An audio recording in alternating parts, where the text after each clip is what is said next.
18 जून 1858 ग्वालियर के पास कोटा की सराय में हजारों अंग्रेजी सिपाही तलवारें, बंदूकें और आग के गोलों वाली तोप लेकर युद्ध के मैदान में खड़े थे।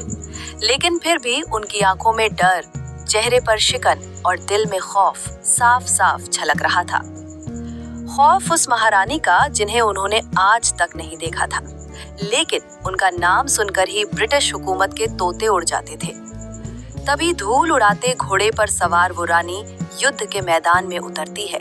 हाथों में 2 तलवारें, पीठ पर बंधा छोटा बच्चा और आंखों में आग के साथ वो हर वार में 2 अंग्रेजी सैनिकों के सर धड़ से अलग करती जा रही थी। हम बात कर रहे हैं झांसी की रानी लक्ष्मीबाई की। भारत में आजादी की लड़ाई की चिंगारी लगाने वाली वो वीरांगना जिनके लिए कहा जाता है बुंदेले हर बोलों के मुंह से हमने सुनी कहानी थी, खूब लड़ी मर्दानी वो तो झांसी वाली रानी थी। और अंग्रेज रानी लक्ष्मीबाई से इतना डरते थे कि ग्वालियर के युद्ध में उन्होंने रानी पर पीछे से वार किया, मगर फिर भी वो उन्हें जिंदा नहीं पकड़ पाए। कहते हैं अपनी मौत से पहले उनके आखिरी शब्द थे, मेरा शरीर तक अंग्रेजों को नहीं मिलना चाहिए। और अंग्रेजों को मिली तो सिर्फ उनकी कुछ जली हुई हड्डियां।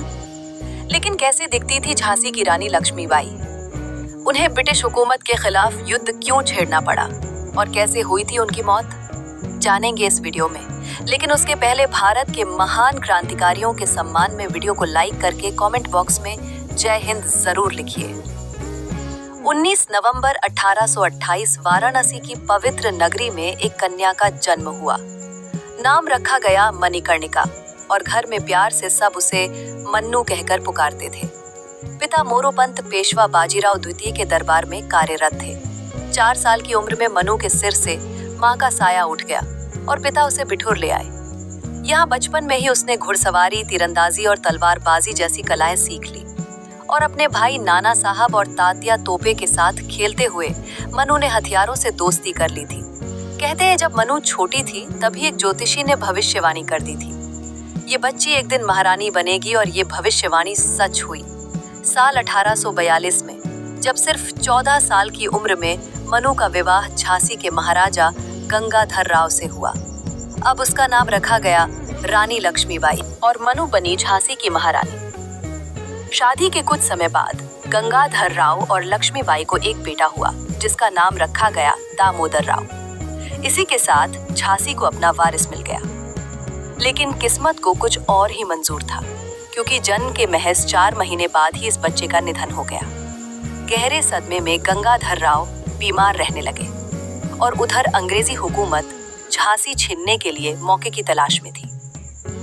1853 में राजा ने अपने रिश्तेदार के बेटे को गोद लेकर दामोदर राव नाम दिया और उत्तराधिकारी घोषित किया। लेकिन अंग्रेज ने उसे मानने से साफ इनकार कर दिया। वजह थी लॉर्ड डलहौजी का बनाया गया कानून डॉक्ट्रिन ऑफ लैप्स, जिसके तहत अगर किसी भी राजा का सीधा उत्तराधिकारी न हो तो उस राज्य को ब्रिटिश हुकूमत का माना जाता। झांसी पर यही खतरा मंडराया। अंग्रेज महाराज से झांसी के तख्त को छीनने की कोशिश में लग गए और इस सदमे में 21 नवंबर 1853 के दिन झांसी के महाराज गंगाधर राव की मौत हो गई और पूरे राज्य की जिम्मेदारी आ गई रानी लक्ष्मीबाई के मजबूत कंधों पर, जो छोटी सी उम्र में ही भारत में ब्रिटिश हुकूमत को ऐसी चेतावनी देने वाली थी जिससे पूरा ब्रिटेन कांप उठा था। लेकिन पति की मौत से लक्ष्मीबाई का जीवन चुनौतियों से भर चुका था। अंग्रेजों ने झांसी का किला अपने कब्जे में ले लिया और रानी लक्ष्मीबाई को एक साधारण 3 मंजिला हवेली में रहना पड़ा, जो रानी महल के नाम से प्रचलित था। लेकिन रानी हार मानने वालों में से नहीं थी। उन्होंने झांसी के आम लोगों को अपने साथ जोड़कर एक सेना बनाना शुरू किया। अपनी लीगल बैटल लड़ने के लिए वकील जॉन लैंग को मिलने बुलाया, जिन्होंने हाल ही में अंग्रेज सरकार के खिलाफ केस जीता था। जॉन फारसी और हिंदुस्तानी दोनों भाषाएं जानते थे और ब्रिटिश अफसर इनके नाम से कांपते थे। जब जॉन पहली बार झांसी आए तो रानी ने अपने दीवान को उन्हें लेने के लिए आगरा भेजा, जहां से 50 घोड़सवारों की पालकी उन्हें झांसी ले आई और फिर रानी महल में उनकी वो पहली मुलाकात जो इतिहास का हिस्सा बन गई। रानी पर्दे के पीछे बैठी थी, लेकिन बातचीत लंबी चली। अंग्रेज के खिलाफ लीगल बैटल की रणनीति बन रही थी। तभी अचानक छोटे दामोदर राव ने पर्दा खींच दिया। जोंग लैंग ने पहली बार झांसी की रानी को देखा। मैं उम्मीद करती हूँ कि मुझे देखकर आपके, मेरे और मेरे कष्टों के प्रति सहानुभूति कम नहीं हुई होगी। जिसके बाद लैंग ने कहा, अगर गवर्नर जनरल को मेरी तरह आपको देखने का मौका मिल जाता तो वो तुरंत आपको झांसी वापस कर देते। जॉन लैंग ने ब्रिटिश अदालत में रानी लक्ष्मीबाई की तरफ से खूब लीगल बैटल लड़ी, लेकिन कोई नतीजा नहीं निकला। अंग्रेज हर अपील को रिजेक्ट कर रहे थे और तब जॉन लैंग ने साफ कहा, अब कोर्ट से कुछ हासिल नहीं होगा। रानी भी समझ चुकी थी कि अब सिर्फ एक ही रास्ता बचा है, जंग। 1857 आते आते उन्होंने झांसी की सुरक्षा के लिए एक निजी सेना खड़ी कर ली थी, जिसमें औरतें भी शामिल हुई, जैसे कि झलकारी बाई, सुंदर मुंडेल जैसी वीरांगनाएं तलवार चलाने और तोपखाना संभालने लगी। और तभी रानी ने वो ऐतिहासिक ऐलान किया जिसने अंग्रेजों के होश उड़ा दिए, मैं अपनी झांसी नहीं दूंगी। इसी दौरान रानी ने हथियार उठाने की पूरी तैयारी शुरू की। वो रोजाना घुड़सवारी करने लगी, तलवार चलाने का अभ्यास करने लगी। वो रोजाना शाम को दरबार लगाती, झांसी के लोगों को आजादी का महत्व समझाती। और साल 1857 आते आते ब्रिटिश हुकूमत और झांसी की रानी के बीच जंग के हालात बनने लगे। ऐसा आग में घी डालने का काम किया। साल 1857 की उस क्रांति ने जो मेरठ से शुरू हुई, दरअसल मेरठ कैंट में ब्रिटिश सिपाही वीर मंगल पांडे ने अंग्रेजों के खिलाफ विद्रोह कर दिया, जिसे कुचलने के लिए ब्रिटिशर्स ने मंगल पांडे को सूली पर चढ़ा दिया, जो देख देशवासियों का गुस्सा भड़क उठा और शुरू हुआ ब्रिटिश हुकूमत के खिलाफ देश का पहला विद्रोह। इस विद्रोह की आग झांसी में भी भड़क उठी। उधर अंग्रेज झांसी को हथियाने के लिए किसी भी हद तक जाने को तैयार थे। मार्च 1858 में जनरल ह्यू रोज की अगुवाई में अंग्रेजी सेना ने झांसी पर धावा बोल दिया। चारों तरफ से किले की घेराबंदी कर दी गई और तोपों से महल पर लगातार गोले बरसने लगे, लेकिन रानी लक्ष्मीबाई और उनके वीर सैनिक अडिग खड़े रहे। रानी खुद कवच पहनकर रणभूमि में उतर चुकी थी। उनकी तलवार इस बात की गवाही दे रही थी कि ये लड़ाई सिर्फ झांसी की गद्दी के लिए नहीं, बल्कि पूरे भारतवर्ष की आत्मा के लिए लड़ी जा रही थी। लेकिन जब अंग्रेजों ने किलेबंदी तोड़ दी, तब रानी ने अपने नन्हे बेटे दामोदर राव को पीठ पर बांधा और घोड़े पर सवार होकर दुर्ग की दीवारों से कूदते हुए बाहर निकल गई। यहीं से शुरू हुई उनकी आखिरी और सबसे रोमांचक यात्रा कालपी की ओर। रास्ते में उन्हें तात्या टोपे जैसे महान क्रांतिकारी मिले और सबने मिलकर नई रणनीति बनाई। कालपी में रानी ने दोबारा मोर्चा संभाला, मगर अंग्रेजी फौज और उनके अत्याधुनिक हथियारों के सामने भारतीयों की बहादुरी भी भारी ना पड़ पाई। फिर भी रानी ने हार न मानी। उन्होंने एक और योजना बनाई। अब उनका अगला ठिकाना बना ग्वालियर। ग्वालियर उस समय जियाजी राव सिंधिया के अधीन था, लेकिन रानी के पहुंचते ही सिंधिया की सेना उनके साथ में आ मिली और सिंधिया को ग्वालियर छोड़कर भागना पड़ा। इस तरह ग्वालियर का किला रानी के कब्जे में आ गया, मगर भागे हुए सिंधिया ने आगरा पहुंचकर अंग्रेजों को सारी खबर दी और ब्रिटिश सेना ग्वालियर की ओर कूच कर गई।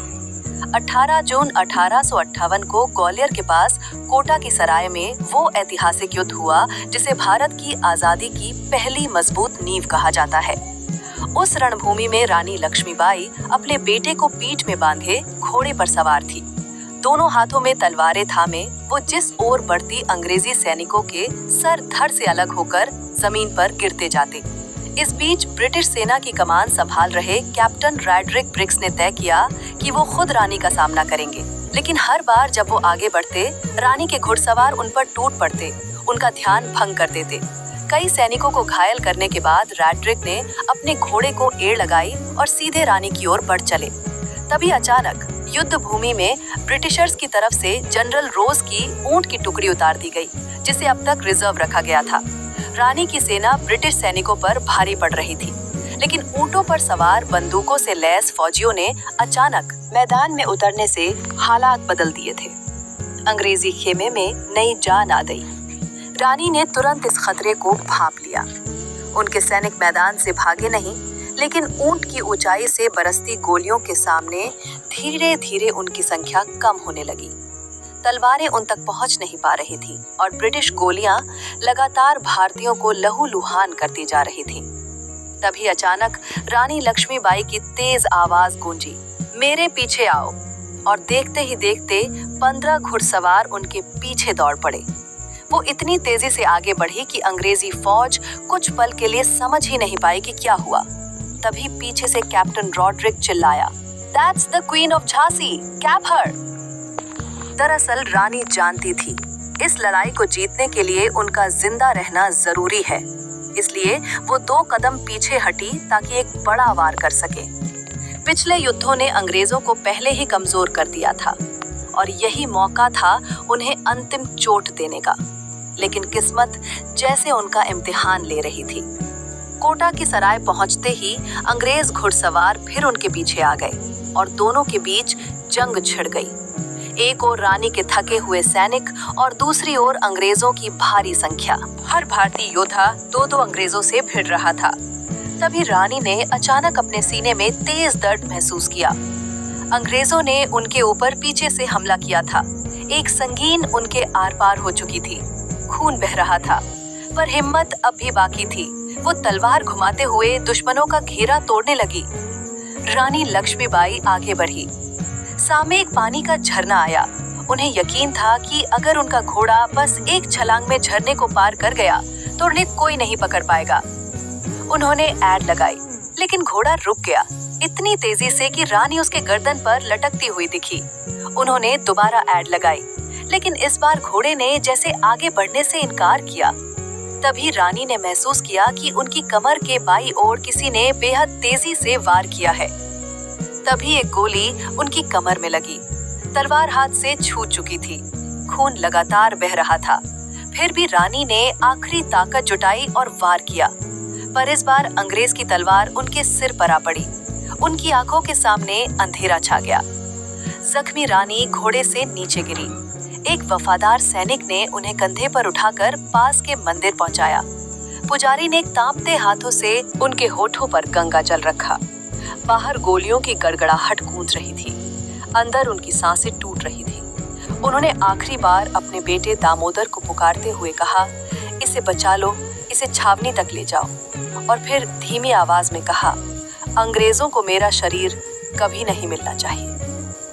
कुछ ही पलों के बाद उनकी सांसें थम चुकी थी। सैनिकों ने तुरंत मंदिर के पास लकड़ियां इकट्ठा की, उनकी चिता सजाकर अग्नि दे दी।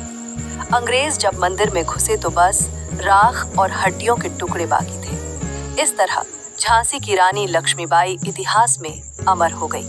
वही रानी के बेटे दामोदर 2 सालों तक अंग्रेजों से बचकर भागते रहे और साल 1860 में अंग्रेजों के सामने सरेंडर कर दिया। बाद में उन्हें अंग्रेजों से पेंशन भी मिली और 58 साल की उम्र में उनकी जब मौत हुई तब वो पूरी तरह से कंगाल थे। उनके वंशज अभी भी इंदौर में रहते हैं और अपने आप को झांसी वाले कहते हैं। तो मित्रों, अगर झांसी की रानी लक्ष्मीबाई उस दिन जीवित रहने में कामयाब हो गई होती तो क्या भारत कई दशक पहले ही आजाद हो पाता?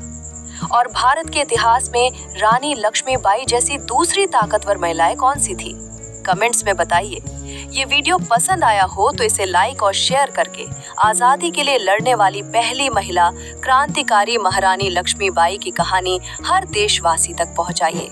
और ऐसी ही रोंगटे खड़ी कर देने वाली कहानियों के लिए हमारे चैनल को सब्सक्राइब करके पास वाली घंटी जरूर बजा दीजिए। वंदे मातरम।